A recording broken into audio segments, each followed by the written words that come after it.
D'Artagnan. This young dude from Gascony nearly gets himself wiped out while trying to save this girl from getting snatched by some creepy older lady and her gang. So he decides to haul his butt to Paris and join up with the Musketeers of the Guard. He pops over to see Capitaine de Treville, the big shot in charge of the Musketeers at their fancy headquarters. If you're all about heart-pounding movie reviews, pulse-racing trailers, and jaw-dropping content, be sure to hit that like button and hit that subscribe for our channel. And hey, keep those notifications on point so you're always in the loop. Treville, who had some history with D'Artagnan's old man, tells him he'll hook him up with a letter of introduction. While checking out the scene below, D'Artagnan spots one of those goons who tried to take him down. Without thinking twice, he bolts out of the building to face the guy. But here's the twist. He accidentally steps on the toes of three musketeers, Athos, Porthos, and Aramis. Each of them is all up in arms and wants to settle the score, so D'Artagnan decides, like a total champ, that he's gonna throw down in a duel with each of them later that day. As D'Artagnan preps himself for round one, he puts two and two together and realizes that Athos' backup dancers are none other than Porthos and Aramis. And guess what? They're totally blown away by the fact that this Gascon dude is actually game to go up against all of them. They're all like, whoa, this guy's got guts. Respect. D'Artagnan and Athos are getting their duel on, but then out of nowhere, Cardinal Richelieu's goons show up, trying to slap cuffs on them for their underground duel club. Even though they're outnumbered, 4 musketeers versus 5 guards, the musketeers pull off a win. Talk about beating the odds. Word gets out, and King Louis XIII gets all riled up and chews out the musketeers. Yeah, the king's not exactly thrilled. So, D'Artagnan starts kicking it with the 3 musketeers, and he learns that Porthos is all about people, regardless of gender. Cool beans. He finds a place to crash and bam! Love at first sight hits him like a ton of bricks when he spots Constance Bonacieux. And guess what? The feeling is mutual. Constance's heart starts doing the happy dance too. So check it. Queen Anne of France is low-key doing the 2-timing tango with the English Duke of Buckingham on the down low.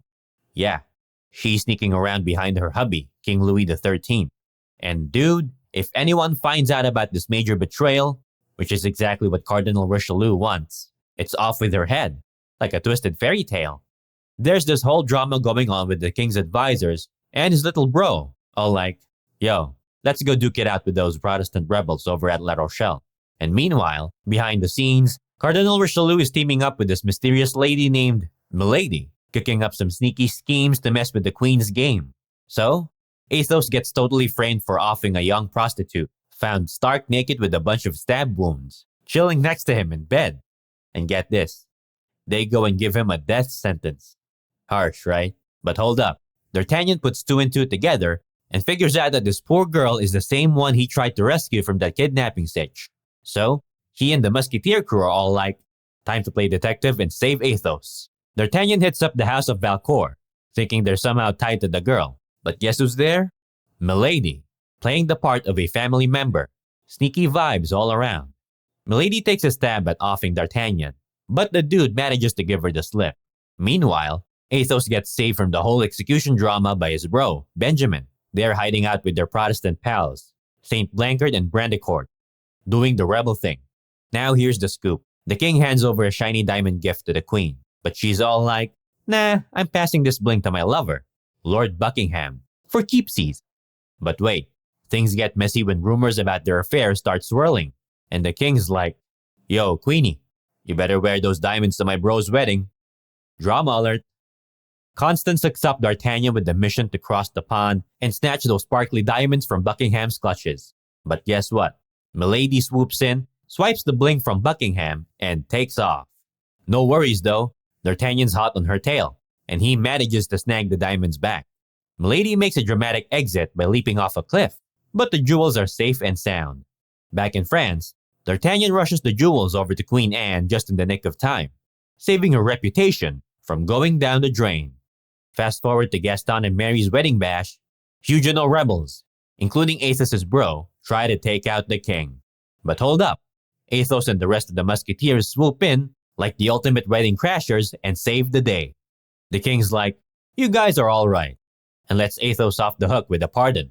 So, when we hit the finale of the first movie, D'Artagnan's in the middle of trying to rescue Constance from getting snatched up.